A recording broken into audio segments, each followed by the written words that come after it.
이 시간 우리들에게 주신 하나님의 말씀은 구약 성경 창세기 20장 1절에서 7절까지의 말씀입니다. 한 절씩 교독하겠습니다. 아브라함이 거기서 네게부 땅으로 옮겨가 가데스와 술 사이 그랄에 거류하며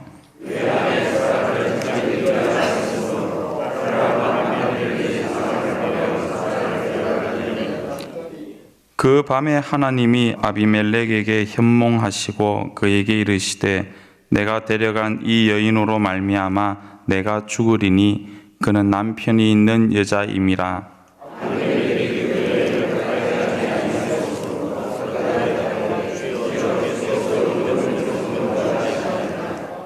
그가 나에게 이는 내 누이라고 하지 아니하였나이까? 그 여인도 그는 내 오라비라 하였사오니 나는 온전한 마음과 깨끗한 손으로 이렇게 하였나이다.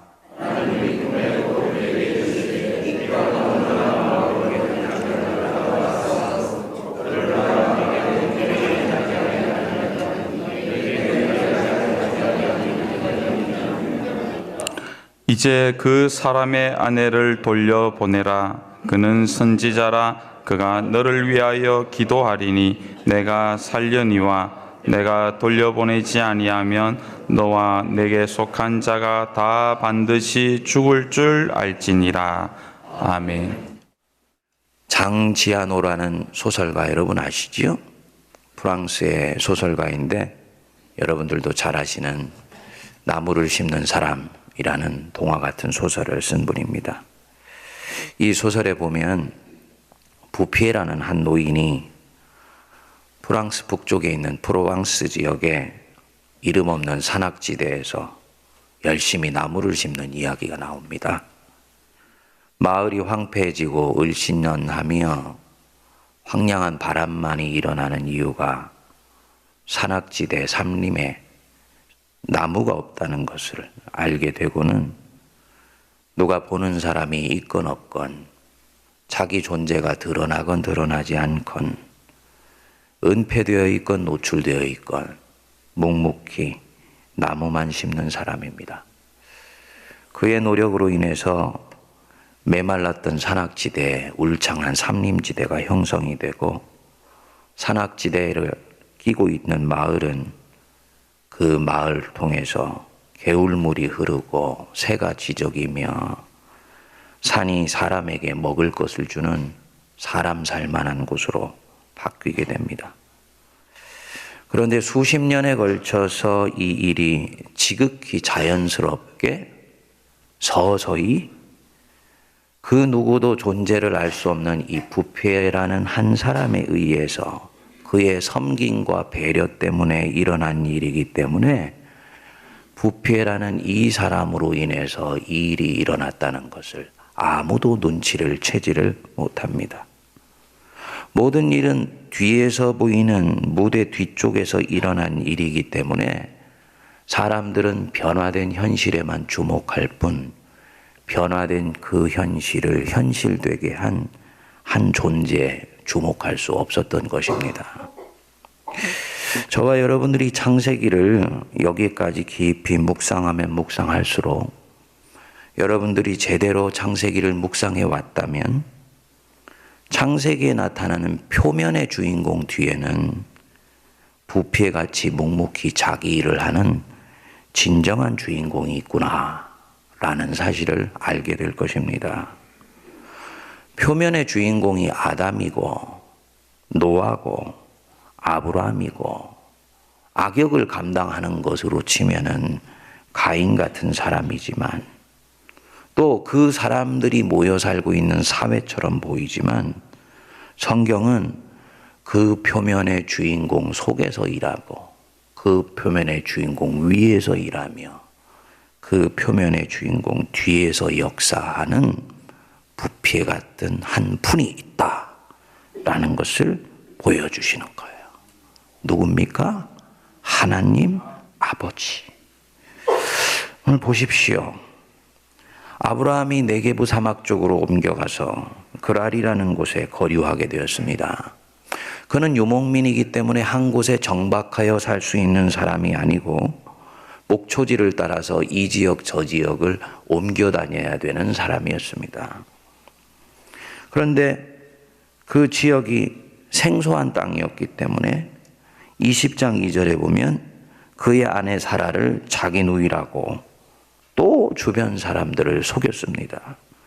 창세기 12장에서 일어난 일들이 20장에서 반복되어서 일어난 것입니다. 묵상을 하면서 도대체 사라가 얼마나 미인이었으면 태가 끊겼는데도 이렇게 사람의 마음을 빼앗아갈까. 천국 가면 꼭 사라 얼굴 한번 보고 싶어요. 근데 우리가 이 장면을 묵상하면 한편으로는 아브라함이 참 딱하기도 하지만 저나 여러분들이 위로를 받지 않습니까? 믿음이 농익을 대로 농익은 사람이 은혜를 받아서 이제는 하나님께 헌신하기 시작하는 사람이 같은 실수를 두 번을 반복해서 하는구나 라는 마음이 들지요. 어떻게 사람이 같은 잘못을 그렇게 반복해서 저지를 수 있을까? 나는 도저히 이해가 안 돼. 예, 같은 실수를 반복해서 저지를 수 있습니다. 그렇게 하는 것이 잘했다는 것이 아니고요. 그게 인간의 실상이다라는 거죠. 그게 이 흙으로 만들어진 인간의 실체입니다. 저도 마찬가지고 여러분들도 마찬가지예요. 결심하지만 또 넘어집니다. 넘어지면 내가 이 정도 인물밖에 되지 않는가 하고 스스로 자책하지요. 그렇지만 여러분, 낙심하면 안 됩니다. 나의 이 낙심이나 자책이 거룩한 자책이요, 구원에 이르게 하는 근심인지 아니면 원수가 넣어주는 것인지 명료하게 알 수 있습니다. 그 근심이 나를 하나님 가까이로 가게 만듭니까? 아니면 하나님 안에 있던 내 존재를 뜯어내서 원수 쪽으로 맡기게 만듭니까? 이것에 의해서 결정이 되는 것입니다. 이런 자신을 두둔하면 안 되지요. 그러나 정죄하는 것도 금물입니다. 잠잠히 생각해 보면 사실은 낙심할 필요가 없더라고요. 왜냐하면 내 이 믿음의 걸음의 토대는 내가 아니었기 때문에, 처음에는 내 자신이 가지고 있는 꿈과 소망을 통해서 내 비전을 이루겠다고 달려왔지만 그 믿음의 걸음이 이어지면 이어질수록 이 걸음의 주체는 내가 아니고 살아계신 하나님 아버지셨구나. 그거 알게 되지 않습니까? 이게 믿음이 철이 들어가는 거예요. 그러니까 이 걸음의 토대가 내가 아니고 나를 이끄시는 하나님이시기 때문에 내가 나 때문에 좌절한 것에 낙심할 이유가 없었던 것입니다. 내가 이 걸음에 대해서 확신을 가질 수 있는 것은 내 신념 때문이 아니에요. 이 걸음을 있게 하신 하나님 자신 때문이었던 것입니다. 아브라함도 어김없이 그런 인간의 실체 모습을 따라서 다시 흔들렸습니다. 12장에서 일어났던 일들이 25년이 지난 뒤에 또다시 일어난 거예요. 그런데 여러분 보십시오. 거기 3절을 보시면 그 밤에 하나님이 아비멜렉에게 현몽하시고 그에게 이르시되 네가 데려간 이 여인으로 말미암아 네가 죽으리니 그는 남편이 있는 여자임이라. 그 밤에 하나님이 아비멜렉에게 현몽하시고, 묵상하면 묵상할수록 은혜가 되는 구절입니다. 그 밤, 무슨 밤입니까? 하나님에게 기쁨이 일어났던 밤인가요? 하나님이 아브라함으로 말미암아 영광을 받으신 밤입니까? 아니에요. 그 밤, 아브라함이 자신을 신뢰하지 못한 밤, 마음이 움츠러들어서 25년 전에 지었던 죄를 또다시 지은 밤, 즉 자기 백성은 넘어진 밤, 자기 종은 종으로서의 처신들을 망각하고 인간으로서의 한계를 넘어가지 못하고 또다시 실족한 밤, 그게 그 밤이더라. 근데 그 밤에 하나님은 자기 종의 아내를 데리고 간 아비멜렉을 쫓아 들어가셨습니다. 그리고 말하신 거예요. 손대지 말아라. 그는 열국의 어머니가 되는 자요, 내 사랑하는 종의 아내이다. 그래서 그녀를 안전하게 지켜주셨습니다. 뭘 말하겠습니까? 우리의 눈길은 여전히 아브라함이나 사라나 그 당시에 권력을 쥐고 있었던 아비멜렉에게 머물지요. 그런데 그렇게 하면 내 인생이 빚어져 가는 힘의 근원, 내 생명을 꽃피우게 만드는 생명의 근본의 젖줄을 놓치게 됩니다. 일어나서 변화된 삼림만 눈여겨볼 뿐 그 살아난 수목을 수목되게 한 뒤에 있었던 부패 같은 존재를 놓쳐버리게 되는 거지요.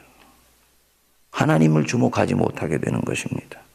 그러니까 저나 여러분들이 예수를 제대로 믿어서 정말 믿음의 뿌리가 튼튼하게 박히려면요, 교회가 하나님의 은혜 위에 선 견고한 공동체가 되려면 끊임없이 교회도 자신도 스스로에게 물어야 됩니다. 하나님은 지금 어디에서 일하고 계신가? 계속 물으셔야 돼요. 하나님은 지금 일하고 계시다면 그분은 어디에서 일하고 계신가 물으시고, 그 일하시는 흔적이 있는 은혜의 길목을 딱 점령하고 있으면요, 그 사람은 살아납니다. 이 내일도 묵상하겠습니다만, 아브라함은 하나님이 일하시는 흔적을 이곳에서는 찾을 수가 없다고 생각했습니다. 그래서 거짓말했다고 고백을 합니다. 결국은 실족하게 되는 거지요.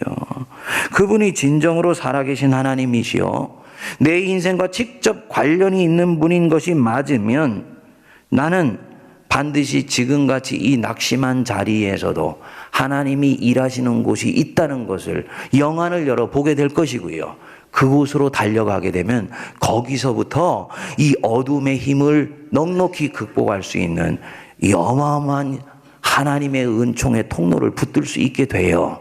그리고 서서히 일어나게 됩니다. 이 서서히 일어나게 되는 것은 또다시 부패 같은 일로 일어나기 때문에 하루, 이틀, 한 달, 두 달, 1년까지는 보이지 않습니다. 그러나 5년, 10년 단위로 끊어서 보면, 와, 어떻게 저런 일들이 일어나게 되었는가 라는 것을 내 스스로도 놀라고 주변에 있는 사람들도 놀라게 됩니다. 놀랄 것 하나도 없어요. 하나님이 그렇게 당신이 일하시는 곳에 영혼의 빨대를 꽂은 사람을 통해 능력을 베푸시기 때문입니다. 그래서 이 은혜의 길목, 하나님이 일하시는 곳에 가 있는 것은 참으로 소중하고 귀한 것이죠.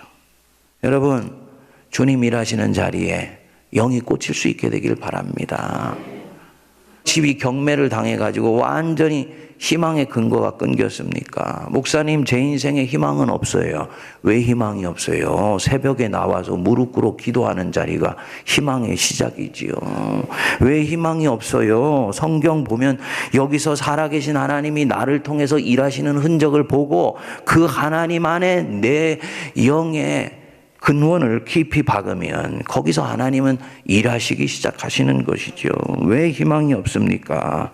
거기에 집중해서 그 흔적을 따라가면 되는 것입니다. 반드시 하나님은 나를 일으켜 주시고 일하시고 계십니다. 그래서 그 흐름을 따라가는 것이 중요합니다. 여러분 꼭 기억하십시다. 은혜의 샘물은 내 인생 속에 항상 있습니다.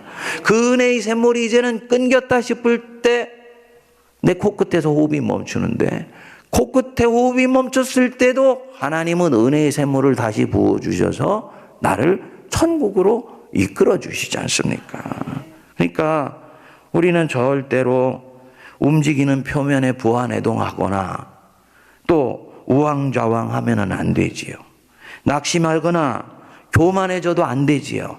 작은 승리에 도취하여서 하나님의 큰 일을 놓치면 안 되지요. 그 일을 있게 한 건 내가 아니고 하나님이시기 때문에. 그래서 그 뒤에서 부피해처럼 조용히 은밀하게 하지만 도도하게 일하시는 하나님의 손길을 주목하시기 바랍니다. 삶에 희망이 찾아올 것입니다. 메말랐던 것 같은 내 인생의 사막지대 샘물이 다시 흐르게 될 것입니다. 그리고 이때까지와는 전혀 다른 삶의 토대 위에 내 인생의 건축물을 쌓아 올라가기 때문에 그 건축물 비가 오고 창수가 나며 바람이 불어도 절대로 흔들리지 않는 생명의 건축물이요 위대한 인생의 걸작품 될 줄 믿습니다. 기도하겠습니다.